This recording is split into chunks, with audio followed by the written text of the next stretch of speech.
am Orlando Jones, and I just want you to know that the Moana Nui Podcast will be starting soon. Stay tuned, yo. I'm Veronica Taylor, and from myself and Ash Ketchum, I just want to say, Moana Nui, I choose you!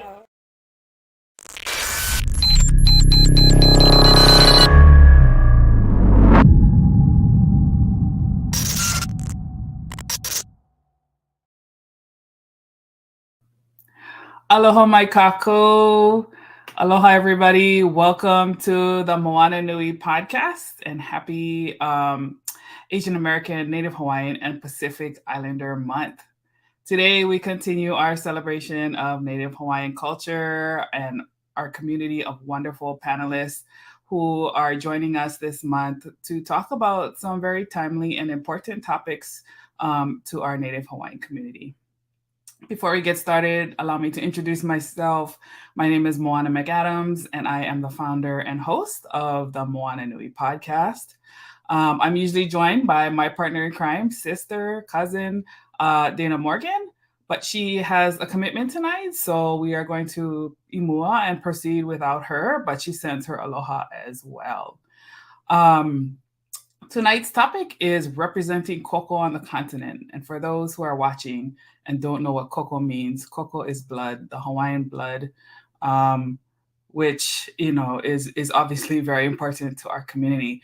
But I really wanted to talk about this topic because the term Hawaiian often gets confused. Some people use the term as like someone who is from Hawaii, but not everybody is actually Hawaiian. So Koko, or blood, or the Native Hawaiian ethnicity, the bloodline, that is what it means to be Hawaiian too. So when you hear from our community, like we ask clarifying questions because we need to know, like, what are you talking about? Are you talking about somebody who's from Hawaii, or are you talking from somebody who actually has the Native Hawaiian bloodline? So welcome to our conversation. We hope you guys enjoy it. Tonight, our moderator is going to be my sister and my cousin, Latoya Simmons. And I'm really excited to have her back on the show. It's been a while since she has come on, but she has graciously decided to help us tonight. And she does a wonderful panel, so I'm really excited to have her on. If you haven't met her yet, Latoya Simmons is an emergency management specialist whose focus is in infectious diseases. She has helped investigate numerous national and international outbreaks such as COVID-19, Ebola, and Zika virus. In her spare time, Latoya enjoys volunteering in her community and cosplaying, and of course, helping us here on the Moana Nui Podcast to bring such wonderful content to all of you. So with that said, let me welcome my sis Latoya e komu mai. Thank you, sis, for the wonderful introduction, and hello to all of the viewers, whether you're watching live or you're watching sometime in the future. Welcome to the Moana Nui Podcast. And, just as Moana just mentioned, for those of you who are just tuning in, our topic today is representing Koko. And so Moana also mentioned what it means to her. I'll share what it means to me too. The word Koko literally means blood, for those of you who are just tuning in. It's the blood running through our veins, and it can also be symbolic of the spiritual blood running through our veins from our ancestors, from the land, from ancestral spirits and the gods. It's kind of everything sort of all in one, all of the blood that flows through us. And so today we have some incredible panelists who are going to talk about what Koko means to them and how it affects them in their lives and daily lives, and also how it affects their careers. So I'd like to start by introducing them one by one. Our first panelist is Kavika Hoke. And I'm just going to do a brief introduction for him. He's a filmmaker, a writer, a storyteller, and he also hosts a podcast who discusses relevant issues on Maui. He discusses issues in the world as well as hot topics in pop culture. So welcome, Kavika. Our next panelist. Thank you. Aloha. Our next panelist is Bree Kalima. She is our leader in higher education. Bree is extremely accomplished. She has 1 million degrees. Okay. a million. So intelligent. Absolutely love her. She has a BA in psychology, a BA in administration of justice, and a minor in Hawaiian studies. And then she later went on to get her MA in post-secondary educational leadership with a specialization in student affairs. So welcome, Bree. And our final panelist for this evening is Michelle Manu.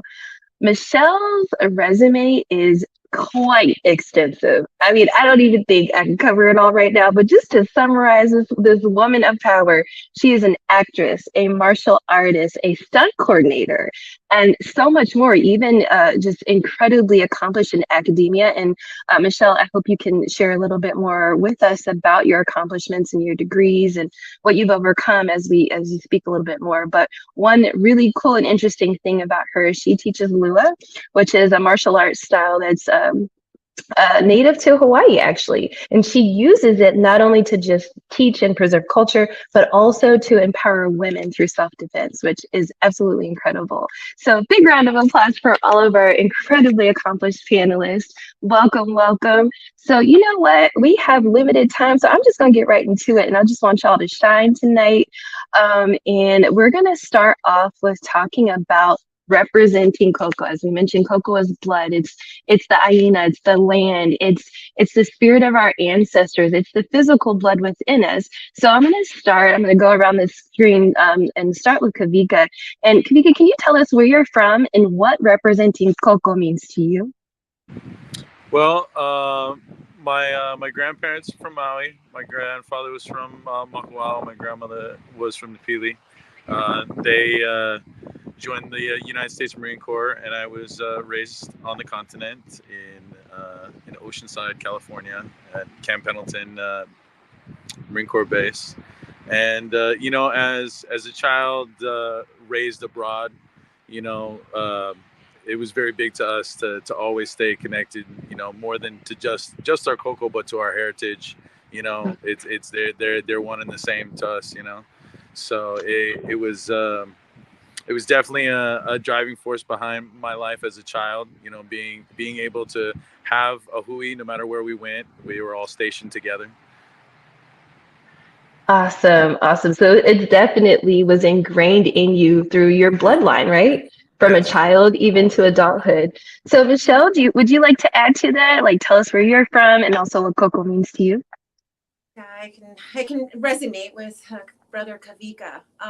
Unfortunately, my story is a little bit different. My father left. He became a Christian and left Hawaii Island and traveled to the continent and married my mother, a 5'10" Scandinavian model Victorian. Put out 5 kids, and because it was not okay for our Hawaiian in the 60s and 70s, they wanted anything but to be that. They had to wear hair their certain way, their clothing a certain way to be respected. And even then, it wasn't to the level in which they should, even on our Aina. So my father left all that behind, took on the Christian ways, and disowned his people. So I was raised with not allowed to have, it's emotional, any Hawaiian friends. I wasn't really allowed to say I was. And because of that, my siblings, I'm the oldest, they really don't identify much with our people. But because I'm a strong-willed, out of control wahine, I wondered why. Why can't I learn how to hula? Why do I have to keep it secret? Why does my mother have to skirt me around? Why? And so because of that, I got drawn more into who we are as a people made a certain way. Why am I drawn to this? And why do I hear these voices, right? The voices that have no words, that speak through us, like you said in the opening. It's also spiritual, Koko, right? And to this day now, that is what it means for me, is to represent the Koko wherever I am, because I know, especially as a person in the public, right? Especially with Lua, which is a more contentious cultural practice because it's been secret not just the world, but also our own people for so long. It is very important that I maintain control over myself and choose what I respond to and represent all of us very well. Because if I have an off day, if I go off, they'll eat me alive. And they're not just going to eat me alive. They're going to say, oh, angry Hawaiian woman, right? Angry brown person. So my job is to represent all of us as properly as I can, whether I know you or not. You're my ohana, and we all represent each other. So mahalo. Thank you so much for that response. And honestly, on a personal level, I could relate to that too. My grandmother was, born native Hawaiian, but she also sort of could be good to relate to your upbringing. She was in the military. So was my grandfather, who was African American, and they both came to the States. They met, in the military, but came to the States, had children, but my grandmother was ashamed of the heritage. She never taught us the language. It was very rare for her to even cook foods. Like, she was so embarrassed, and then her family disowned her because she married a Black man, right? So that's why I can relate to you, Michelle. So I want to say, so my father's side disowned, well, he left, right? So they disowned him already. But disowned him for marrying the devil, the white woman, right? Because they didn't believe in that. And then her family, he was so dark, he might have been, just not with right? So, yeah. You can say it. They might have been like, oh, he's too close to African or African American, too brown for it. Yeah. I mean, that's a real dynamic. And I'm glad we're talking about this, because even I believe that through Koko, our ancestors, our lineage, through our spiritual connections and our genetic connections as well, that we're able to still carry on the traditions of our ancestors, carry on that curiosity to say, you know what? Maybe our parents didn't teach us, but there's this hunger, this natural desire in us to not only learn more about ourselves, but to also teach everyone else around us what we know, whether they're family members or just people in our communities. So with that being said, Bree, I'm going to shift over to you for a second and tell us what Koko means to you and where you're from, actually. Yeah, aloha everyone. I'm from the Ahupua'a of Honolulu and Manana on the island of Oahu. I will also say where I come from, it represents my family. So my dad, the Kalima side, a lot of them can be found on Hawaii Island. And my mom is Japanese for fourth generation. So a lot of her family is from Oahu as well. To me, representing Koko really is all about knowing where you come from and being proud of that. It resonates and shows up in holding the lahui with me wherever I go and doing my best to serve the lahui near and far. And I will also say representing Koko to me is so much more than having the stickers and having the shirts and waving the flags, right? It means doing the work to be Hawaiian. Yes. It's so much more than just claiming it through our words, but through our actions as well. So that's how Koko and representation shows up for me. Bree, you better preach, girl. Okay, you said a whole word right there. Thank you. Hair toss. Okay. Honestly, I think that was a great way to summarize this section of the podcast, because it's we can talk all we want to. Everybody can talk a good game, but what actions are we putting behind not only what we learned, but our beliefs, right? How are our ancestors influencing us to where in present day, they can still have an impact through us, right? I think that's beautifully, beautifully stated. So with that being said, we talked about how, we believe that a lot of the strength lies in our ancestors and caring for the land, and actually caring for the land, not just wearing or having a bumper sticker on the car, not just flying the flag, that's cute and everything, right? But really embracing the land and reflecting on our historic teachers or the teachers of the present, and also us, the descendants, right? So I believe that Koko also is just channeling those energies, whether they be literal blood lineages or spiritual ones.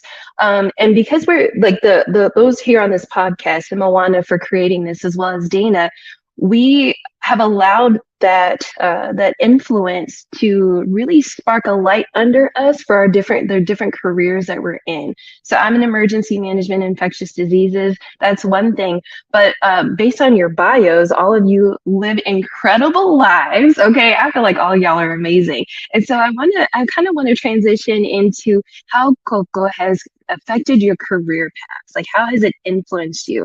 I'm going to start with Michelle first, because I do believe that just like blood in the physical body, our blood can flow in different parts of our body, right?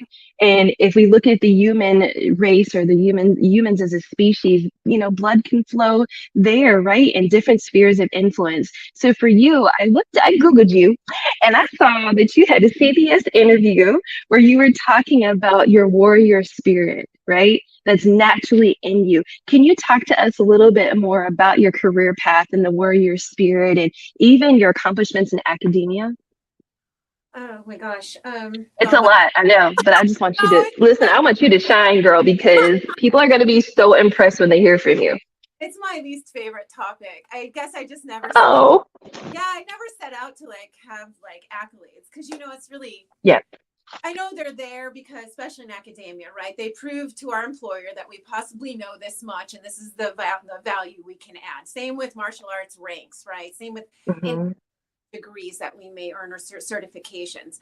I don't know. I think my package was always deceiving. It's still deceiving. I mean, even now that I'm a tutu, you would never understand how much rage I have in my body. I've had to work through that and not actually sabotage myself. I think all of the generational stuff ended up in me somehow. I'm my mother's daughter as far as that goes. Because of that, I've been able to use the metaphysical, which is also part of the warrior training of our Maoli times. It's not all martial for our koa. They had control over themselves, and they learned many different things and were well-rounded.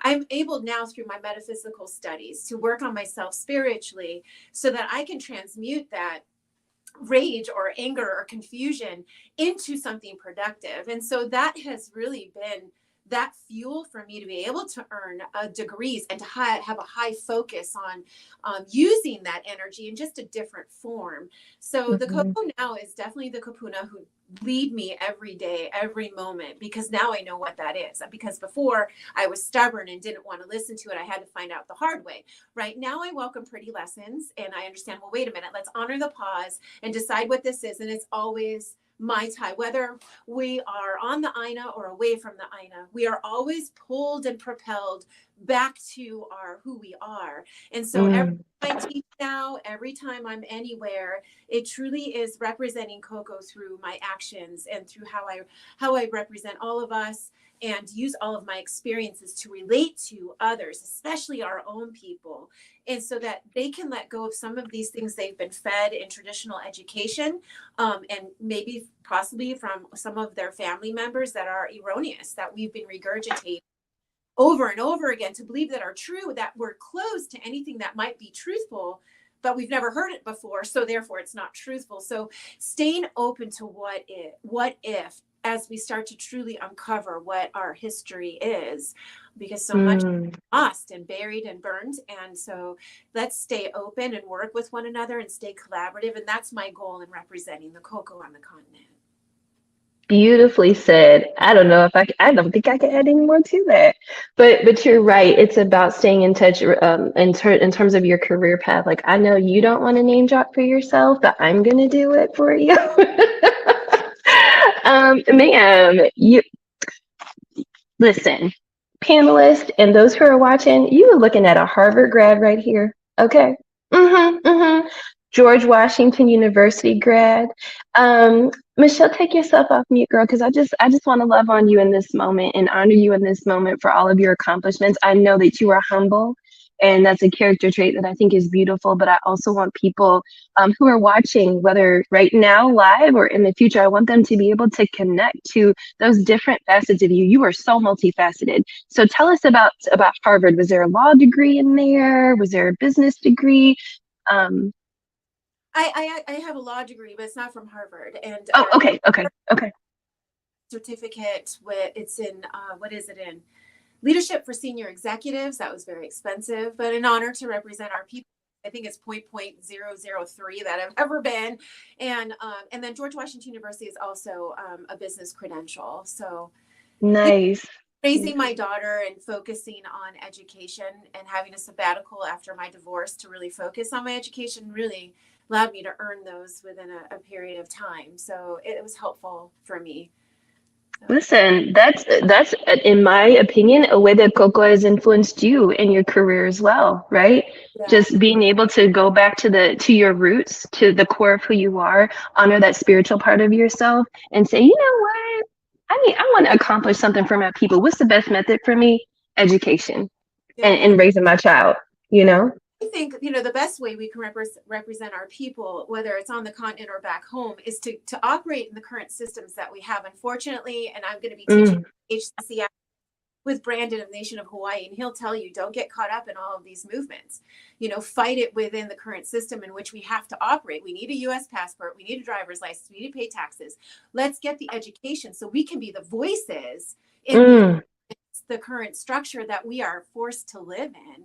So just yes, that's wisdom right there. I love it. So Bree, I'm going to shift over to you on that note, because you also have made a huge imprint in academia as well, in terms of not only growing yourself as a professional in this system that we live in, but also in representing for the culture. So I'm going to ask you, Bree, next, how has Koko influenced your career path specifically?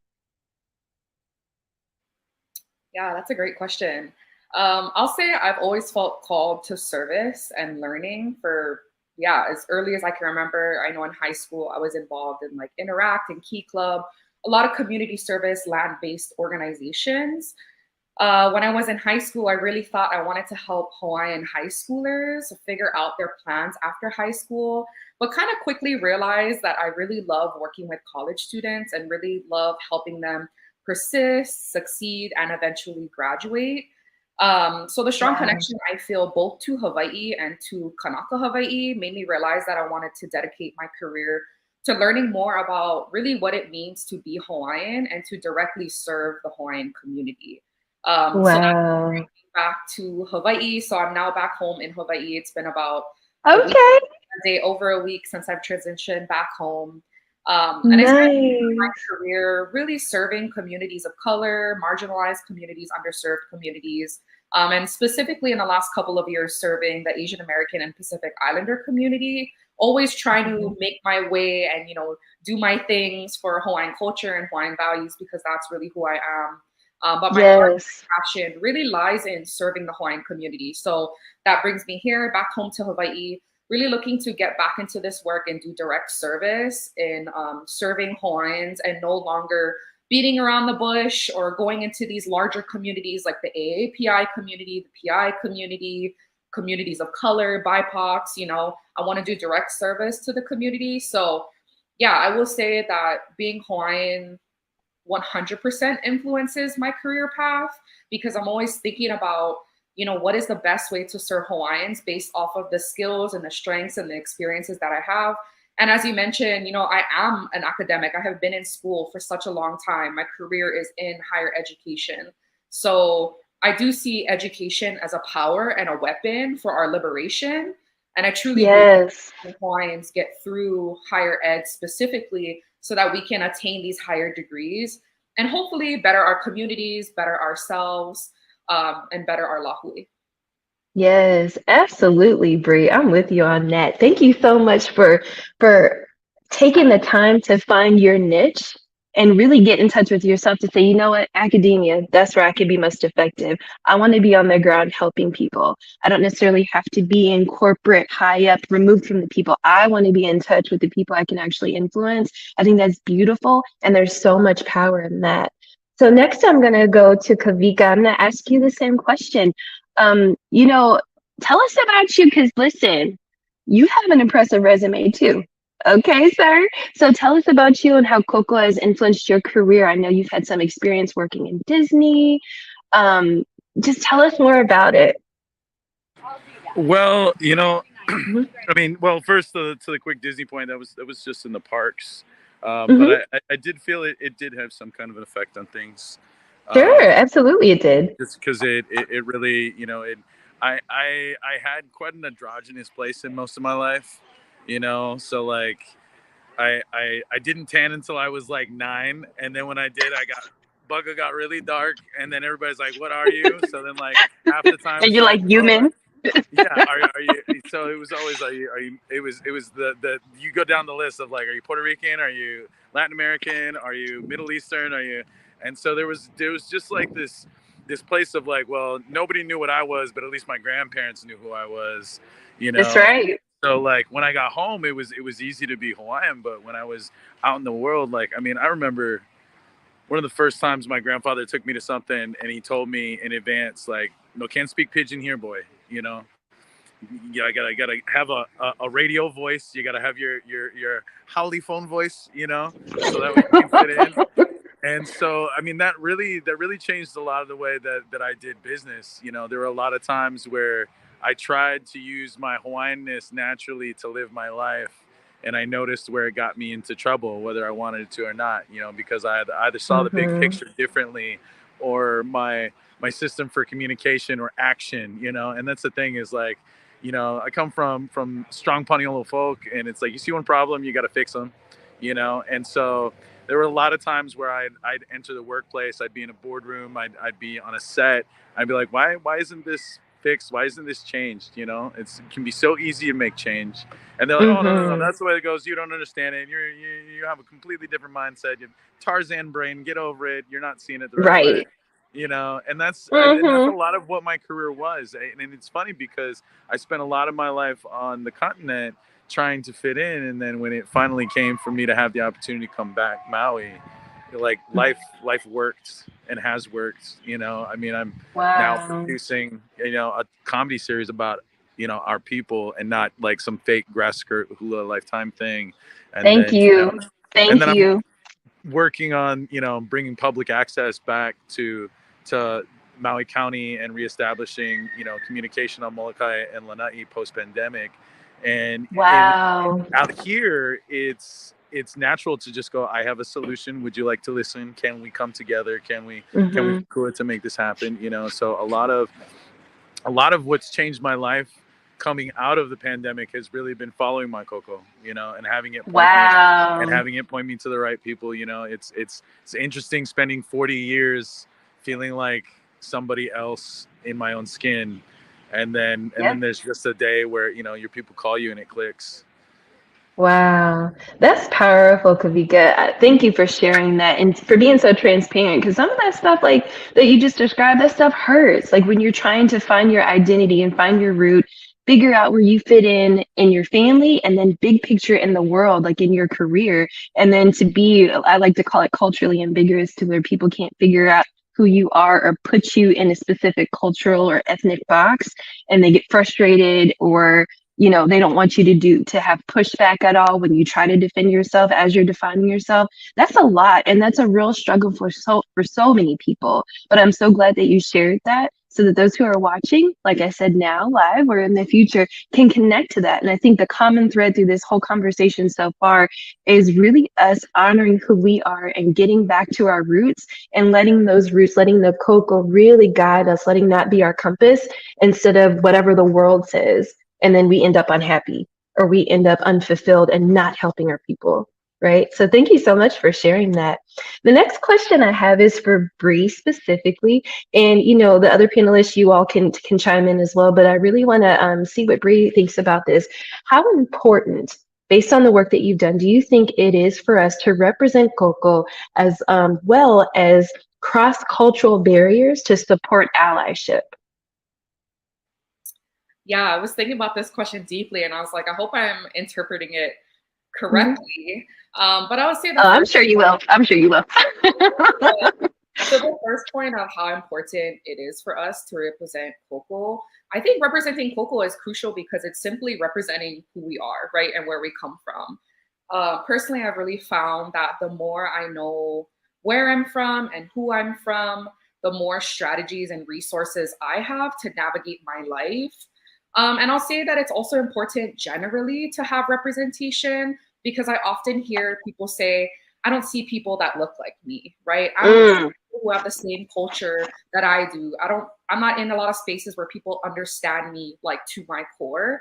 And that alone to me really proves how important it is to have representation and to see people from your community represented in different careers, different spaces.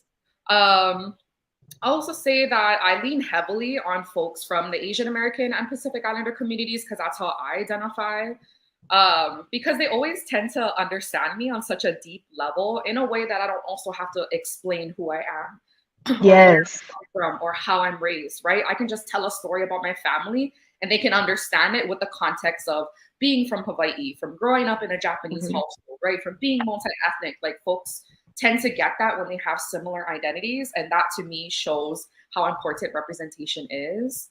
As far as like support and allyship, the more I learn about other cultures and people, the more I realize how interconnected our experiences and our struggles are. Yes. Now that is to say that, you know, we're not different and unique in our own places and in our own ways, because we 100% are. But I truly believe that the fight for our own liberation will be tied to the liberation of other communities of color, right? And vice versa. If other communities of color have liberation, that equally ties to our liberation as Hawaiians. So I'll say that we can learn so much from the wins and the losses of other communities, and they can learn so much from us in our histories and our journeys as well. Absolutely. Thank you for that, Bree. I do agree with you. It's like, yes, all of our cultures are different and our ethnicities are different. And that's okay. There's nothing wrong with that. But there's so much that we can learn from each other, whether it be how we preserve culture, how we honor the history and the past and our ancestors, and how we want to navigate forward in the systems that we're a part of. We all could really help each other and learn something from each other while still honoring who we are as individuals and as communities. Kavika and Michelle, did you have anything you wanted to add? No? Kavika's like, she got it, Bree got it. Actually, yeah, echo everything Bree just said, and also say that because of her work in academia, there's representation. And then also her work as a professor would be working with others of marginal or ethnic backgrounds that are looking for someone that is similar, not exact, but that they can partner with to move forward in academia. And then you look at Kavika, who, what is the number one thing that's wrong with our people is that we can't even tell our own stories. Kavika, as a writer and director, as a filmmaker, is giving that platform, right? It's like you can make it, but yes, finance it. So there's also an issue too. He's helping tell these stories. And I think that's, we just need to represent as much as we can, all of us, not just in higher places, but also in the student base. You know, they can make student films. They can find what lights their uhane on fire, you know, and to move in that way. And I think what most of us probably will struggle with, probably most back home, I hate to say it, is the fear of success, because it brings attention and people then like to attack when you're doing it. So it's also about welcoming where everyone is aspiring to be and supporting one another. And it's not indigenous to us. These are learned behaviors. And so as we move forward and represent, there is fire that comes with that. And just to still be, you know, withstand it and push forward and start to support. And like Bree said earlier, you know, the bumper stickers and wearing the we don't have to, because we are. And that's why everyone's like, oh, you're going to Uluru. I'm like, not really. And if I go, I'm not wearing the whole woo-woo. Like, you're not going to catch me with the plastic. Right. Anyway, that's what I have to say. And thank you both for all that you do. And you too, Latoya, including you as well. Thank you. I appreciate that. Well, Michelle, I'm going to stick with you so you can unmute your mic again. I'm going to stick with you because the next question is for you. We talked about, I love how you showed love and honor Kavika as well, in terms of, you know, a lot of times whoever controls the pen, and in this day and age, whoever controls the camera is writing the history, right? And so Kavika is writing the history, and Bree, you're taking that history and packaging it in an academia sort of format to be able to work with professors and actually be in a classroom setting or organizational setting, if you will, so some of the other work that you've done to be able to not only keep the history alive, but keep it moving forward. So with that being said, Michelle, my next question for you is, you've done a lot to preserve Hawaiian culture and Hawaiian history. So how can people watching preserve Hawaiian culture, or just the cultures that they represent in general, based on your experience? Well, honor what we know to be truthful, even if it is dark and ugly. I mean, we don't have to also put so much emotion into it. We can share it like we're telling a story, like Bree would talk about a story in class, or, Kavika would tell the story. You don't read it emotionally when you're doing a table read. You're just reading through it. I think a lot of us have not been shown how to control our emotions or to actually identify. And so, I guess if we're going to represent Koko anywhere, is to do it in such a way that it's informative and educational, instead of saying this is the only way, this is the way it is, and if you don't believe it, and I'm going to cram it down your throat. I think it's just make it a conversation to where people can, because this is how we communicate in the world today, right? Make it a conversation, relay the information in an educational way that leaves the listener with, wow, did that really happen? Is that, if that happened, I'm sorry for your people, and what can I do to help? Instead, we have others now taking bits and parts of our culture, putting it together and representing it like this is how it's always been. And unfortunately, it's mostly non-Hawaiians doing this, because also we have a responsibility as kumu, or sources of information, to make sure that the ano, or the integrity, is proper. But when we don't even teach non-Hawaiians what is proper, they're left with taking bits and pieces from YouTube and other professed self-proclaimed kumus and making up their own. So, that's also a question. Representing Koko and our cultural practices, do we work with non-Hawaiians? Do we work with those that don't have Koko to give them just enough to be honoring to our cultural practices? Or do we just continue to leave them in the dark and blast them when they are accused of appropriation? So, another question we should probably ask and move together collectively as people. But my job is to make sure, and I'm always coming into new information, especially about the female, the wahine koa, our koa wahine, they were throughout our history. Our history from a Lua warrior standpoint was always told from a masculine point of view after the abdication. It's not now. So now, like, people are like, oh my God, there's no female warriors. Women, well, how come okay, how come I never heard about this at camp? Or no, it doesn't matter if you heard of it. If it's in a court case and a researcher finds it, it's our history. So we, coming into like, true. When I first heard it, I was like, there's no way. And then when you realize it's documented in 2 court cases, like, wow, since of a whole squad of female warriors during the time of Kukani Loko and her father, King Pilivale, like, you start to listen and say, oh my gosh, this is actually, then you become angry. Like, there's all these emotions when you come into about our history. So then getting a grip on that and being able to relay that properly to even our own people who will completely argue with you. My tutu didn't tell me that. My auntie didn't tell me that. But we actually and then the non-Hawaiians, right? So keeping integrity as much as we can. And you know what? Being humble enough to say, this is what I found out before, but now I've come into this new information. This is where it was found. And this is really the new record until we find more information. So keeping the integrity is really best represent our culture.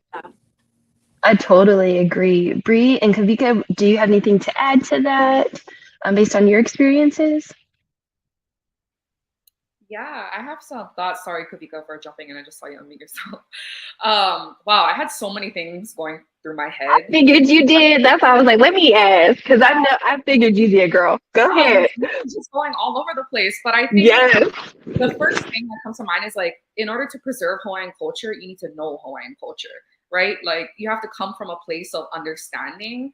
And I would also say, like, just because you know doesn't mean you know everything, right? I think a lot of people come from this place of like, oh, I know this, and therefore, like, I am the master and the keeper of this information. And it's just like, well, how are we ever going to progress, right? How are we ever going to know about where you come from if you're not willing to share that information, or if you're like, oh, you're not deserving and you're not worthy of knowing this? Like, what will make me more worthy than being Hawaiian, right? yeah, I think that's something that really comes to mind is like just learning. And I will say also, like, for folks that are teaching and educating others, I've grown up in Hawaii, right? Born and raised. And I've always learned about Hawaiian history in a way of like, this is everything that was taken from us. This is all the things we lost. These are all of our people that died. This is all of our culture and language that we lost. And it wasn't until I went to college at UH Hilo that I was learned the opposite side of that, the resistance, the fight. Thank you. So when you had to pay for education, then you actually get to learn the real history. Yes, exactly. And so that completely changed my mind frame and my mindset of what it means to be Hawaiian, right? Because my whole life, like, you're lazy, you're stupid, you sat back and let all these things happen. You lost. America. Your people lost. You're so thankful for this. And it's like, no, my people hella resisted, right? Thank you. About like the women, right? And our like Mahu community that's always at the front line of all of our movements. Why didn't I know this before, right? Why was I ashamed of who I was and where I came from when in reality, like I come from such a beautiful culture, such amazing people that I would have never learned, it seems, if I never went to college, right? Or that was the earliest I was 19 years old, right? Yeah, just a couple things I wanted to add, but I'll pass it to you, Kalika. Sorry for jumping on again. No, you're fine. No worries. Anytime you want to preach this, so you preach. Right? That's right. That's right.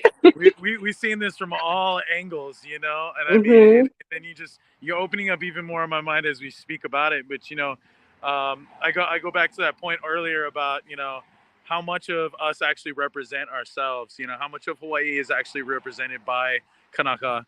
You know, by those with Koko, by those with heritage in the know. You know, we've come to, as we've been fused into America, it's been apparent that we don't always own our narrative, you know, and so you know, and so I feel more than ever that this is a time where like we have to really speak up for our personal representation just as much as our entire Lahui. You know, we have an opportunity at this point, and then, you know, thinking about how much of the Hawaiian narrative, or even just the what people see or understand as Hawaiian, is actually held by us. You know, I mean, Aloha is a $230 billion a year industry, or $300 billion a year industry, and less than 1% of it is actually owned or operated by Kanaka. I didn't realize there was a billion. I was in an economic development committee meeting last year, and they dropped that number in the SEDS meeting, and it blew my mind, because then, I mean, that's like knowing that anything that you look at on their shelf is not Hawaiian, and it's someone selling Hawaiian. But that's, you know, when they took our language and our culture and repackaged it for the de facto state model of, you know, hula party, luau boats, you know, and that's kind of what's been at the core of like what I've been fighting in this conversation, in the space of media, you know, in getting control of our public access platforms again, of giving us an actual voice to state who we are. Even for as confused as we may be, it's better that it's us leading the way. You know, when we have to go dig through, you know, 100 years of archives to find an answer, it's better than talking to someone who says they're the authority and obviously hasn't been at all the entire time, you know. So who says they're their authority, and then also who may not actually know what they're talking about, just because they have a title that was given to them. Automatically it's the end all be all, you know. So much, you know. That's what I love about having time to actually, you know, visit with my ohana and you know, time with good kumus and real, you know, people who have dedicated themselves to understanding the history and the timeline of our people, and making sure to push our culture to new heights, because I mean, it really got worn like a mask in the 80s, you know. How many kids grew up with one fake Hawaiian name because someone bought a book in a store in 1988 because some crazy lady wouldn't write them, you know. And, you know, exactly. People, you know, only know what we are based upon some Lifetime movie of some guy coming out and changing everything and saving some savage girl from herself. Oh my gosh. When I tell you I'm so sick of the narrative, I'm sick of it. Yeah. You know, so I mean, it's been too long for us to be subjugated to just being that character who's saved, whether it's fiction in television or it's in real life, you know. Yes. And granted, there may have been stories like that where, you know, Native Hawaiians have been saved by others, but that is not the totality of the history. It doesn't even scratch the surface. With that being said, I do have a question for you specifically. In terms of realizing this history and trying to be a creator, like you are, and not even trying, you are a creator, and trying to sort of open up the doors for others to be creatives. What's some advice that you have for people who are trying to, whether they're Native Hawaiian or they're from other cultures, that are trying to get into this business of creating indie films, writing, producing, directing, everything that you've accomplished? What are and sort of trying to overcome some of these hurdles? What's some advice that you have for our viewers? From the cultural side, don't hold back. Stop hiding who you are. You know, it works easier when you stop hiding. That's number one. I feel like that needs to be on a t-shirt. Yeah. Don't hold back. And then on the back, stop hiding. That's when the mo'olelo will come out, you know. That's when the real story and the narrative begins, is when you let it out and you stop holding it back. You know, from the non-creative side, I would have to say, you know, like, all of us in this day and age of, you know, being able to pick up a phone and turn it into a movie, you know, the artist naturally comes out. It's dying to come out these days. You know, we're on the cusp of another renaissance, I feel, because we've elevated society in such a way that we have the ability to be artists again, that we have the ability to be thought leaders. It's not just it's not just restricted to the upper class. Everybody. Thought is free again. That's powerful. That's powerful. That's the one place that, you know, stick to your mana'o, what you know, open yourself to learning more. But if you want to take on the world, like, you know, it goes back to the other conversation, knowing the game and that what you're playing in, you know, recognizing, like Michelle said, you know, we can't change it overnight and get sovereignty. And even then, if we did, what would that look like?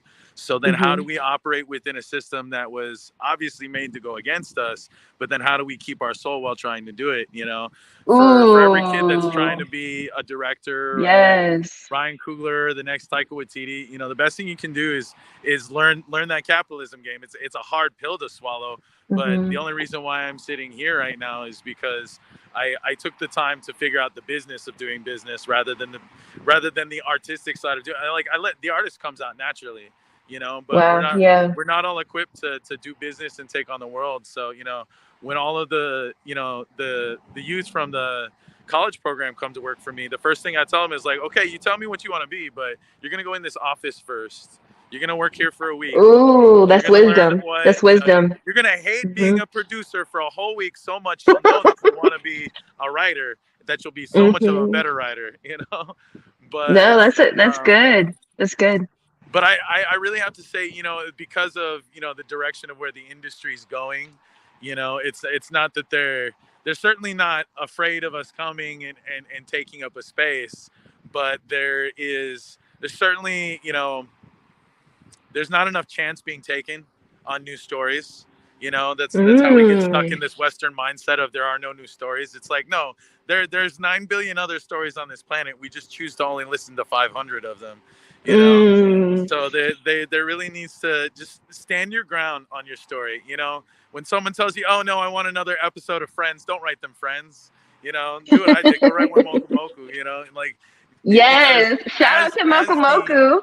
As the industry is changing, you know, people are going to realize that the only way to find a new story is to go look at other people and how they live their lives and their cultures and what they bring to it. This is why Korean cinema is as standout as it is. This is why Chinese cinema is finally growing. This is why even in Europe, Irish cinema stands out up against everything else. You know, Italians, you know, when you look at how they've crafted their vision of what their version of Hollywood and television is, and then you go and you visit their places, you recognize that, like, America is just a giant echo chamber that tells you this is the way it is and it has to be that way. And you go out and you see the rest of the world, whether it's through your own eyes or like myself through the entertainment industry, you recognize all the other continents are moving. All the other people are living free lives. It's all being distributed, but because of where we were put and the colonial setbacks that were put upon us, we're just led to believe that we can't be, we can't have that platform.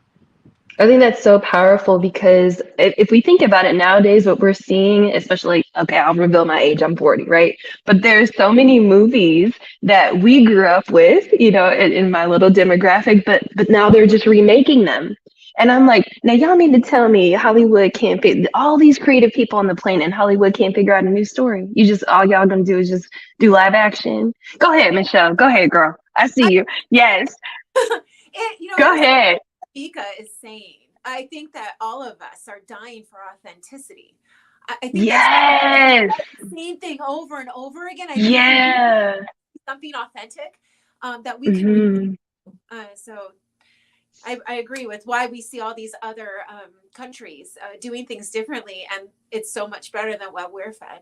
So Ika. Yeah, I agree with both of you. Bree, do you have anything to add?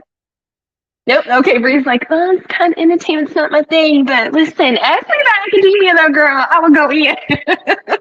All right. So we're rounding up our hour here, but the last major question I wanted to ask you all is, it's a little something that I like to do at the end to make sure that our viewers walk away with something, not just our stories, but maybe some tools that can help them. So I'm going to go around the screen just very quickly and ask the last question, which is, a lot of us have had to go through so much, whether it be in discovering our identity and accepting it and running with it, or trying to make a living in a culture or in a system that is not designed for us.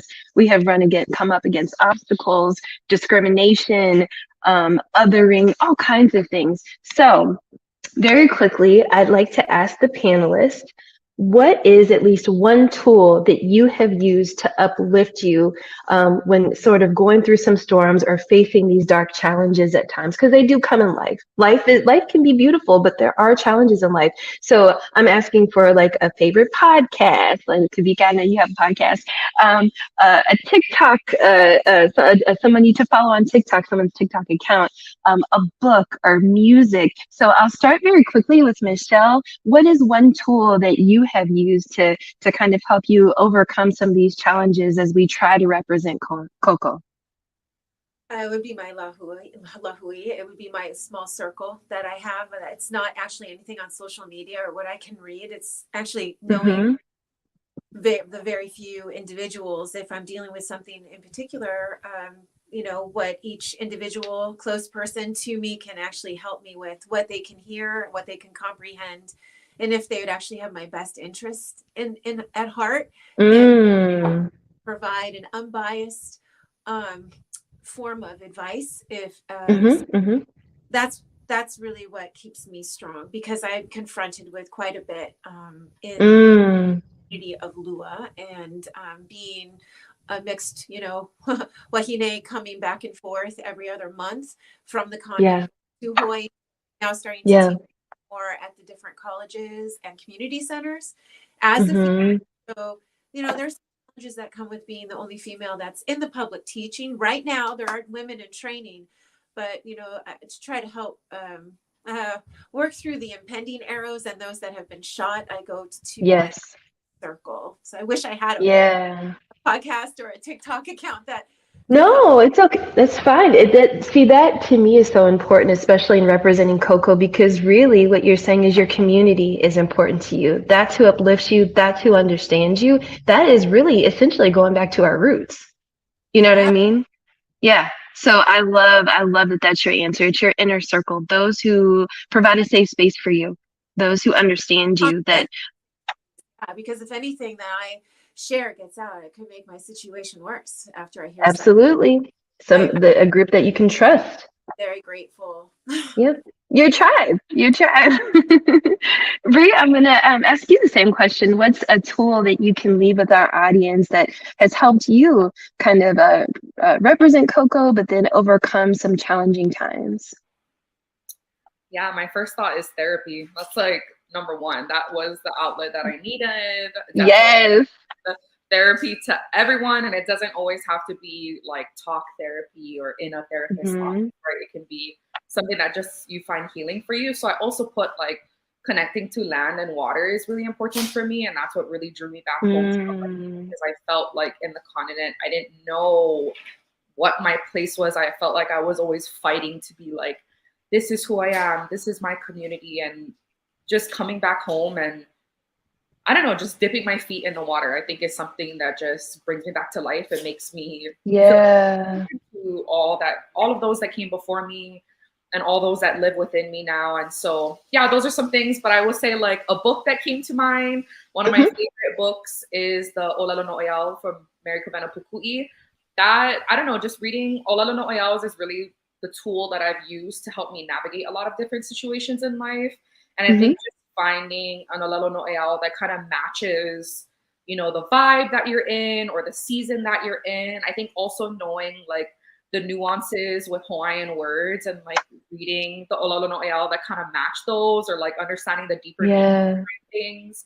Just kind of feel like so seen, because that book was written so long ago, you know, and it's like, wow, all these things are still so applicable. It makes so relevant, not too far removed from my kupuna and from my ancestors, because the things that were relevant then are still relevant now. So yeah, it helps me feel just a lot more like enlightened when I feel connected, right? When I feel that sense of community, that sense of understanding, the sense of authenticity makes me feel better and more truer to me.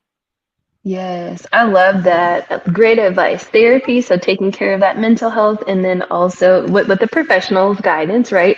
But then also being in touch with the land and the water, going back literally to our roots yet again. Maybe even stepping away from technology for a minute and just being at one with nature just for a moment can breathe so much life into us. And I love the book that you recommended as well, because that also takes care of the mental, some of the spiritual, and then our hearts as well, right? To feel connected to our ancestors. Even though it was a book that was written a long, long time ago, there's still relevance today. There's still so much that we can learn and apply in the present from history. I know Kavika, I think he may have lost signal, but if he jumps back in, I'll ask him the same question. But I'm going to wrap up because we just have a few minutes left. And the very last question I have for the two of you is, it's kind of a two-parter. It's, what projects are you working on next, or are you currently working on, and where can we find you on social media to connect with you? So I'll start with Michelle.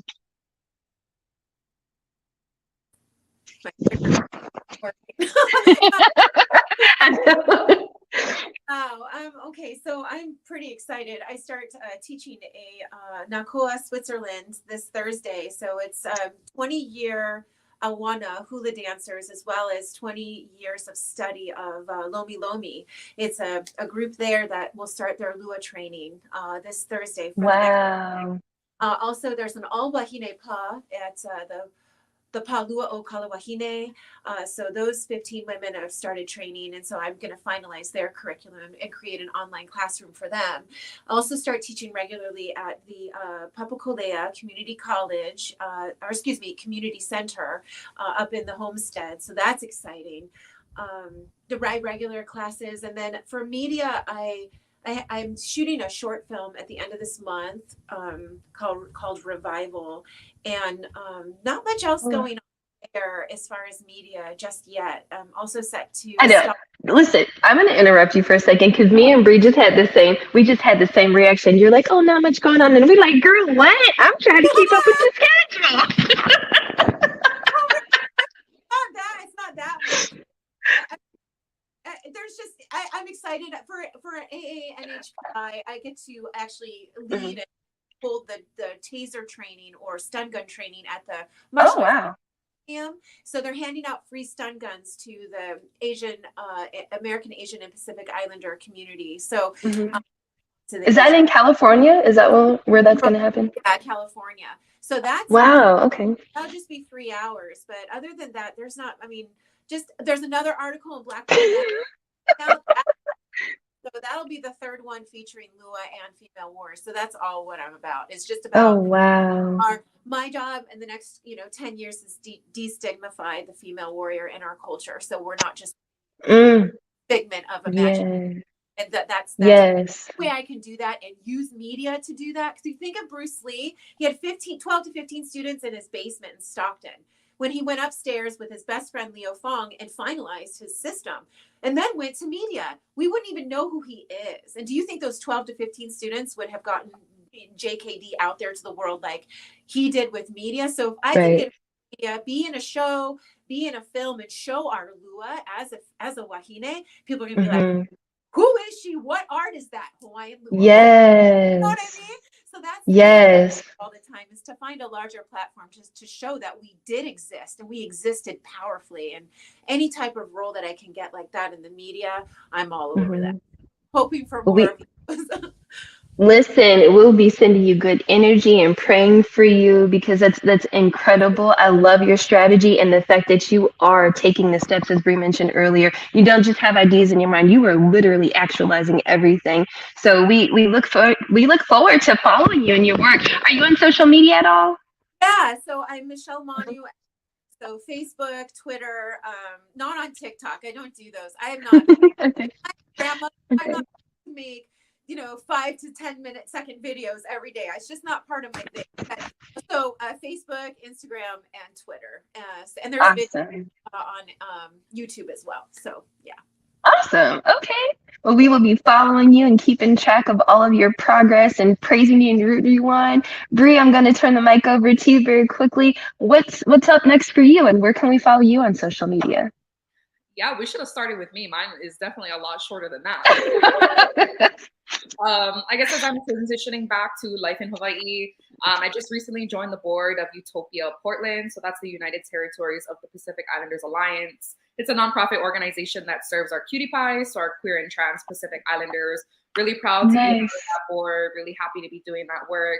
I'm also going to be teaching my first course, Intro to Pacific Islander Studies, at Portland State University this fall. Nice. Yeah, so a lot of projects in the future to look forward to. But I will say I'm on the job hunt right now, and I'm hoping that by being home, and then I'm also in this leadership cohort program right now with Moana. So yeah, hoping that all of that combined can really help me figure out how to best serve the Lahui, because that's what I came home for. That's what I'm really looking forward to doing. As far as social media, I don't have any professional social media. My students just recently it's okay. LinkedIn, and so I really feel like I need to get on LinkedIn, but I still haven't done that. But yeah, folks want to connect with me, please feel free to send me an email. It's breekalima@gmail.com. And yeah, always happy to connect with folks. Awesome. Thank you, Bree. And you know what? We are sending you good vibes and prayers and positive energy for the right door to open for you. You have so many gifts and so much talent. Any company would be actually blessed to have you. We just wanted to be the right match. And really big kudos to you for moving back home to where your spirit can actually have peace, and then hopefully have the direction that you're looking for as well. So that being said, I want to turn the mic over to the creator of this whole podcast, the woman who brought us together, Moana. Thank you so much for having us. Thank you to the panelists, and thank you, Moana, and also Dana, who's not on right now, for creating this opportunity for us to talk about representing Koko and what it means to us and how it's influenced our lives. Moana? Uh-oh, we can't hear you. I think you're muted. Oh, that's the mute button again. I just wanted to say, that was such a great conversation. It was even better than I thought it was going to be. And so many strong points that were made. But I think the two that really stuck home for me is stop hiding who you are. The identity, Yes. I feel like is so important. Someone asked me, if you had to give a TED talk, what would you want to talk about? And for me, it's the importance of your cultural identity. We don't emphasize that enough, because that is what distinguishes and makes us unique and connects us back to our piko and our people and our mana. And so I'm so glad that other people highlighted that in this particular conversation, because for me, that is what representing Koko is, right? You, yourself, your community, your ancestors, and being responsible and accountable back to them. And, doing your part as part of a community and a lahui, right? Everybody has to do their part. Otherwise we cannot be successful. And so I'm so excited to really drive that home. We might have to make that into a Moana Nui t-shirt. Stop hiding who you are. Oh, I love that. And that was Kavika. Kavika lost reception, I think, but we're so grateful that he was able to join, and Bree and Michelle. Like, they all had some wisdom for us. Yes, and I will say, I'll speak for Kavika because his phone died because he was out. He's out in the field right now, but his social media is at 808 Moku Moku on all social medias. They're really doing a lot of great work with that particular series right now. I cannot wait to see that thing come. Me too. Hilarious already. Okay, just gonna say rodeo prostitute. Like, what is that? So, not the rodeo prostitute. Okay, now I need to really tune in because I'm curious now. See? That's why I keep saying that. What does that mean? But his family is Paniolo, and so it goes back to like our cowboy culture in Hawaii. But the other one that I also wanted to shout out real quick is, I think it was Bree that said it, like, is celebrating all of those who live in me now. Like, your ancestors are always with you, you know, especially when you are living on a continent. You can feel alone because we're not as surrounded as we are back in Hawaii. But I think over the last couple of years, like, that seems to be the message that I've been hearing from like multiple sources. So I'm really trying to like internalize that and help myself feel more whole and not as disconnected as I should be, because really my kupuna and my ancestors are always with me because they live within my koko. So mahalo to you guys for bringing those. There's so many more. I have like 4 big stickies right here that I'm going to be like... But I just wanted to mahalo and thank all of you tonight for your wonderful conversation. Latoya, as always, you host a wonderful panel. So insightful and really celebrating our panelists and everything that they're doing. And as I always offer, you know, like, as you guys are working in your projects and things, if there's things that the Moana Nui podcast can do to help amplify your voices, I know Kumu Michelle, we're going to be talking some more about your stuff because I'm with Bree and Latoya. She's like, oh, you know, not really nothing going on. Like, brah, in like 1 week, you get like 5 big projects.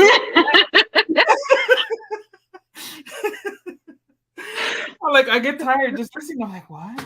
I'm like, girl, when you go sleep? And then she was like, yeah. Because I'm going to California, so I'm going to hook up with Kumu Michelle again. I'm looking for and sharing space and just, you know, having some good food, because that's another our Koko. And speaking of, yes, the food, like, can we talk about the food, but also the connection, like finding our tribe. But I just want to put one little thing out there. Bree and Michelle, I just really feel like y'all should connect after this and stay in touch, not only because of the educational aspect, but also the preservation of culture, the way you two are choosing to do that. I think that y'all could help each other out in some ways, and you know, just continue to keep this positive energy moving forward. So I hope that you two connect and that the connection doesn't end here. Yes, absolutely. I second. I can sense some synergy that could happen. Alrighty. Well, thank you to our viewers, whether you're watching the live broadcast or the replay. I hope you guys enjoyed this conversation as much as we did. If you would like to hear more content like this, please follow the Moana Nui Podcast on YouTube, Twitch, and all of the different podcast platforms at Moana Nui Podcast, and you should be able to find us there. We broadcast live every Thursday at 7 and 8:30 p.m. Eastern Time with lots of wonderful topics. We have a professional development segment that happens monthly, a mental health segment, and we also have a nerdy segment for like people who love pop culture.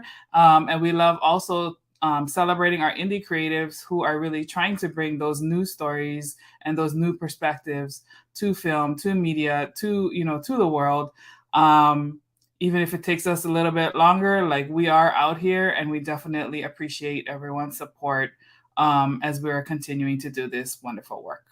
So with that said, On behalf of Dana and I, we hope everybody has a wonderful rest of your week and continue to celebrate May Heritage Month for the Asian American, Native Hawaiian, and Pacific Islander communities. Mahalo, everybody. Malama pono. Mahalo.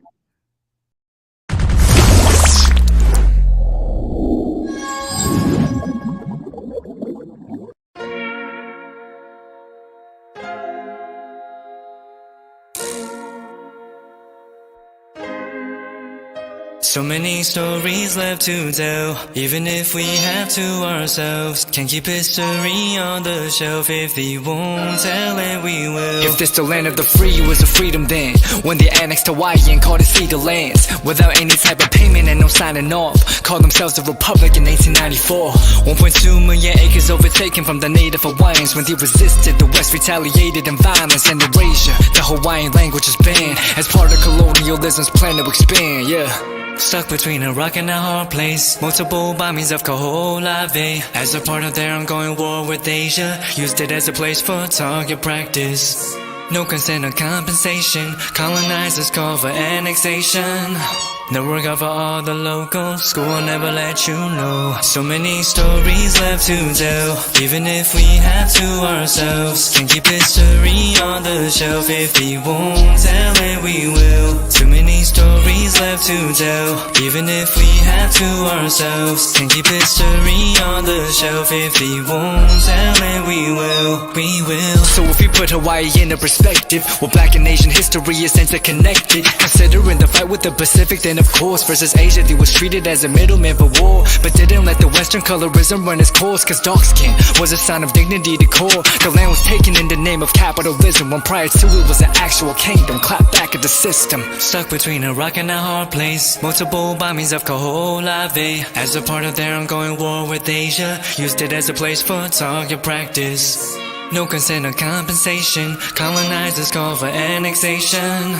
The work of all the locals. School will never let you know. So many stories left to tell, even if we have to ourselves. Can't keep history on the shelf. If we won't tell it, we will. Too many stories left to tell, even if we have to ourselves. Can't keep history on the shelf. If we won't tell it, we will. So many stories left to tell, even if we have to ourselves. Can't keep history on the shelf. If we won't tell it, we will. Too many stories left to tell, even if we have to ourselves. Can't keep history on the shelf. If we won't tell it, we will. We will.